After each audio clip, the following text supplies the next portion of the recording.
Free ஆரி கிளாஸில் வந்து இன்றைக்கி செகண்ட் கிளாஸ் வந்து எடுக்க போகிறோம். இதில் வந்து ரவுண்ட் ஸ்டாண்டு அண்டு ஃப்ரேம் வந்து எப்படி ஃபிட் பண்ணுறோங்க அப்படின்றத பற்றி பார்க்கலாம் வாங்க. இதில் வந்து நான் ரவுண்டு ஸ்டாண்டு வந்து எடுத்திருக்கேன். இது வந்து இரும்பு தான், நல்லா வெயிட்டாக இருக்கும். இதோட விலை வந்து 450 ரூபாய் இருக்கும்.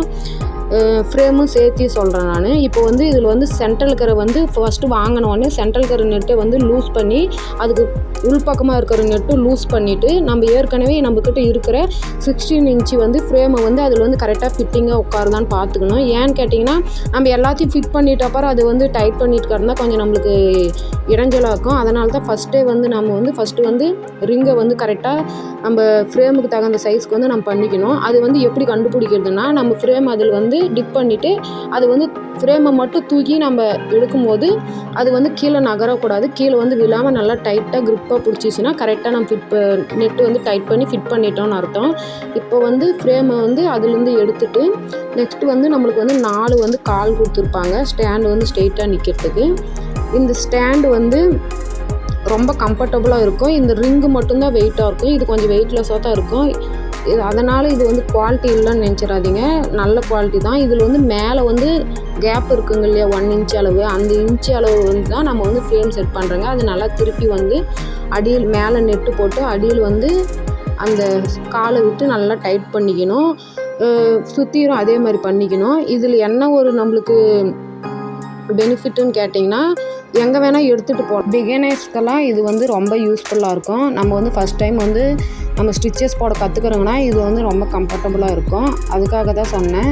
இப்போ வந்து எல்லாம் 4 பக்கமும் வந்து நெட் போட்டு நல்லா டைட் பண்ணிக்கணும். இப்போ வந்து ஃபஸ்ட் டைம் நம்ம வாங்கும்போது வந்து அடியில் வந்து ஸ்டாண்டு வந்து ஒரு கால் தூக்கிட்டு இருக்கும், ஒரு கால் வந்து தரையோடு டச் பண்ணிகிட்டு இருக்கோம். அது என்ன காரணம்னு கேட்டிங்கன்னா, இது வந்து நம்ம அட்ஜஸ்ட் பண்ணிக்கலாம். அது வந்து பிடிச்சி இழுக்கும் போது வந்து அது அட்ஜஸ்ட் ஆகும். இப்படி கீழே வைக்கும்போது 4 காலும் கீழே இருந்தால் கரெக்டாக இருக்கும். அடிக்கடிக்கு லூஸ் ஆகிற மாதிரி இருந்துச்சுன்னா நம்ம பிடிச்சி டைட் பண்ணி விட்டாங்கன்னா டைட் ஆகிக்கும். இல்லை ஒரு கால் பக்கம் தூக்கிட்டே இருக்குதுன்னா அது வந்து உள்பக்கம் தள்ளனாவோ இல்லை வெளிப்பக்கம் இழுத்தாவோ என்ன ஆகாது. நான் இப்போ இழுக்கிறேன் பாருங்கள், அந்த மாதிரி இழுத்து அட்ஜஸ்ட் பண்ணி வச்சுக்கலாம். இந்த மாதிரி அட்ஜஸ்ட் பண்ணுறதுனால வந்து ஸ்டாண்டு வந்து நல்லா பர்ஃபெக்டாக வந்து கீழே வந்து டச் ஆகிட்டு இருக்கும். அந்த பிளாஸ்டிக் வந்து இவ்வளோதாங்க. இப்போ இந்த ஸ்டாண்டு வந்து இந்த அளவுக்கு ஃபிட் பண்ணிவிட்டுங்க. இப்போ இதுக்கப்புறம் வந்து ஃப்ரேமில் வந்து துணி வந்து எப்படி ஃபிட் பண்ணலான்றதை பார்க்கலாம். இதுக்கு வந்து 16 இன்ச்சு வந்து ஃப்ரேம் எடுத்திருக்கேன் நான். இதில் வந்து ஒரு ரிங்கில் வந்து எந்த ஒரு அட்டாச்சும் இல்லாத இருக்கும். அதில் வந்து ஒரு சிலர் வந்து டேப் சுற்றிப்பாங்க. இன்னொரு ரிங்கில் வந்து நம்ம வந்து டைட் பண்ணுறதுக்கான ஸ்க்ரூ கொடுத்துருப்பாங்க. இந்த ஸ்க்ரூ வந்து லூஸ் பண்ணிவிட்டு நம்ம யூஸ் பண்ணிக்கலாம். அப்புறம் டைட் பண்ணுறதுக்கு அந்த பக்கத்தில் இருக்கிறத வந்து டைட் பண்ணலாம். கையில் டைட் பண்ணும்போது கொஞ்சம் வலிக்கும். நீங்கள் க்ரீன் கலர் இருக்குங்க இல்லையா, அதை வச்சு டைட் பண்ணிக்கலாம். இது வந்து நூல் சுற்றிக்கலாம், இல்லைன்னா துணி சுற்றிக்கலாம். அப்புறம் வந்து மெடிக்கலில் இருக்குங்க இல்லையா, அந்த அடிப்பட்ட காயம்பட்ட டேப், அந்த டேப் கூட சுற்றிக்கலாம். அது ரொம்ப நாளைக்கு வராது. இப்படியே வச்சு போட்டாலும் நல்லா டைட்டாக தான் துணி பிடிக்கும். நீங்கள் வந்து நான் ஃபிட் பண்ணுறேன் பாருங்கள். இப்போ அது வந்து கீழே வச்சுட்டுங்க. ரிங்கு வந்து ஃபுல்லாக இருக்கிற ரிங்கை வச்சுட்டுங்க. நெட்டு அட்டாச் இல்லாத ரிங்கை வந்து கீழே வச்சுட்டுங்க. இப்போ வந்து என்கிட்ட வந்து பிளாக் அண்டு ஒயிட் 2 கிளாத் இருக்குது. இதில் வந்து பிளாக் வந்து 1 மீட்ரு, ஒயிட் வந்து 1/2 மீட்ரு. 16 இன்ச்சு யூஸ் பண்ணும்போது நீங்கள் வந்து ஒயிட் கலர் 1/2 மீட்ரு யூஸ் பண்ணலாம் தாராளமாக. பட் ஆனால் நீங்கள் 18 இன்ச்சு ஃப்ரேம் தான் என்கிட்ட இருக்குது, நான் 18 இன்ச்சு ஃப்ரேமில் நான் கிளாத் ஃபிட் பண்ணணுங்கன்னா 1/2 மீட்ரு வந்து கண்டிப்பாக செட் ஆகாது. நீங்கள் வந்து 1 மீட்டரோ இல்லைனா 3/4 மீட்டரோ வாங்கி துணி அட்டாச் பண்ணும்போது தான் கரெக்டாக இருக்கும். இப்போ வந்து அடியில் இருக்கிற ரிங்கு ஃபுல்லாக எந்த அட்டாச் இல்லாத ரிங்கை வச்சுட்டு மேலே வந்து இந்த நெட்டு அட்டாச்சாக இருக்கிற ரிங்கை வந்து வைக்கிறோம். வச்சுட்டு ஒரு பக்கம் அழுத்தி பிடிச்சி இன்னொரு பக்கம் அழுத்தி பிடிச்சி அழுத்தினா வந்து நல்லா கரெக்டாக ஃபிட் ஆகிக்கும். ஒரு பக்கம் இன்னொரு பக்கம் இழுத்து வச்சா நல்லா அட்டாச் ஆகிக்கும். இப்போ வந்து நெட்டு ரொம்ப டைட்டாக போட்டு இழுக்கிறனால இழுக்க முடியல. ஃபஸ்ட்டு நம்ம போடுறதுக்கு முன்னாடி வந்து நெட்டு அந்த இடத்துல லூஸாக இருக்கான்னு பார்த்துக்கோங்க. நான் வந்து டைட்டாக இருக்கும்போது இழுத்து வச்சுட்டேன். அந்த நெட்டு வந்து அந்த இடத்துல லூஸ் பண்ணி விட்டுட்டு அதுக்கப்புறம் வந்து அழுத்தி பிடிச்சி வைக்கும்போது நல்லா கரெக்டாக ஃபிட்டிங்காக இருக்கும்.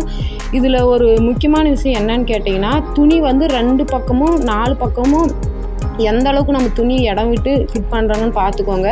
இடத்தோடனே சென்டரில் வந்து ஃபிட் பண்ணிட்டீங்கன்னா 1/2 மீட்டரில் வந்து உங்களால் துணி வேஸ்ட் ஆகிடும். இந்த மூலையில் ஒரு டைம் ஃபிட் பண்ணிட்டீங்கன்னா இந்த மூலையில் நீங்கள் ஒர்க் பண்ணிட்டீங்கன்னா நெக்ஸ்ட் மூலையில் வந்து இன்னொரு வாட்டி ஃபிட் பண்ணி இது பண்ணிக்கலாம். இப்போ நான் சுற்றிலும் போட்டேன். இப்போ துணி பாருங்கள் எவ்வளோ லூஸாக இருக்குதுன்னு சொல்லிட்டு. இப்போ அந்த லூஸாக இருக்கிற துணியை வந்து டைட் பண்ணோம். நான் இன்னும் வந்து நெட்டு வந்து டைட் பண்ணாமல் இருக்கேன். அந்த ஸ்க்ரூ வந்து பிடிச்சிட்டு நான் டைட் பண்ணுற பாருங்கள்.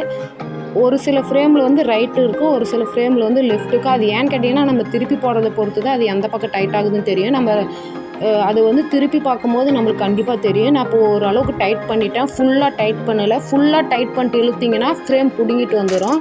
ஃபுல்லாக டைட் பண்ணிட்டு இழுக்காதீங்க. ஃபஸ்ட்டு வந்து ஃப்ரேம் ஃபிட் பண்ணிவிட்டு மெதுவாக இழுங்க. மெதுவாக ஒரு பாதி அளவு டைட் பண்ணியிருக்கேன். அந்த நெட்டு வந்து ரொட்டேட் ஆகுது. அந்த மாதிரி இருக்கும்போது நான் வந்து ஒரு டைம் வந்து நல்லா டைட் பண்ணுறேன். அந்த சுருக்கமாக இருக்கிற துணியெல்லாம் பாருங்கள் நல்லா ஜண்டன்னு வரணும். சுருக்கம் இல்லாமல் ஃபுல்லாக சுற்றியும் இழுத்து விட்டுக்கோங்க. இழுக்கும் போது கீழே இருக்கிற துணியை மட்டும் இழுங்க.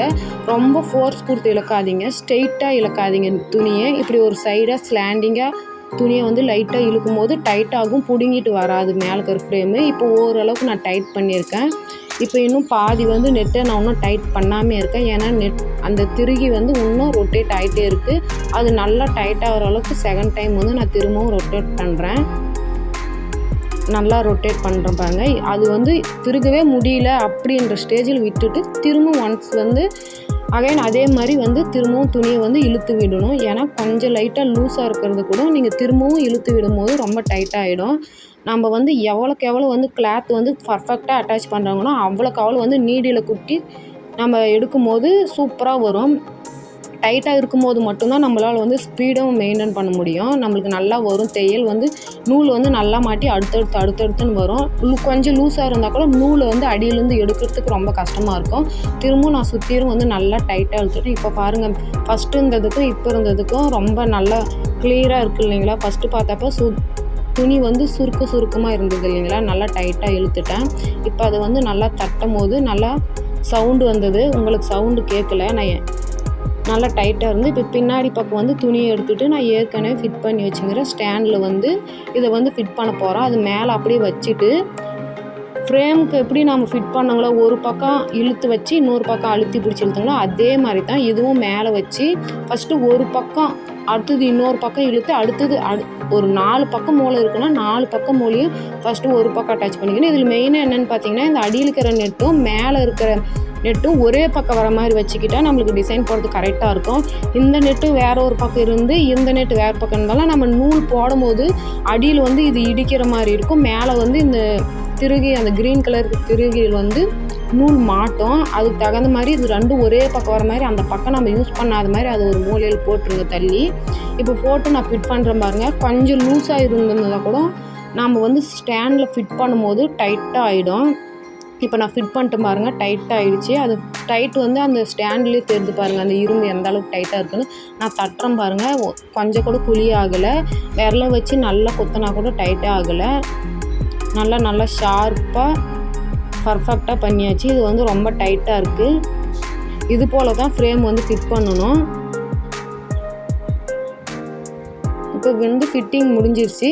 இப்போ செகண்ட் கிளாஸில் வந்து 6 ஸ்டாண்ட் ஃபிட்டிங்கும் அதில் வந்து என்னென்ன வந்து நுணுக்கம் இருக்குதுன்றதை நான் சொல்லி கொடுத்துருக்கேன். நெக்ஸ்ட்டு கிளாஸ்லேருந்து நம்ம வந்து ஆரி ஒர்க்கு போட ஸ்டார்ட் பண்ணிடலாம். எடுத்த உடனே செயின் ஸ்டிச்சு போடலாம். அது எப்படி ப்ராக்டிஸ் பண்ணுறதுன்னு நெக்ஸ்ட் வீடியோவில் பார்க்கலாம். என்னோடய சேனல் பிடிச்சிருந்தால் மறக்காமல் சப்ஸ்கிரைப் பண்ணிடுங்க.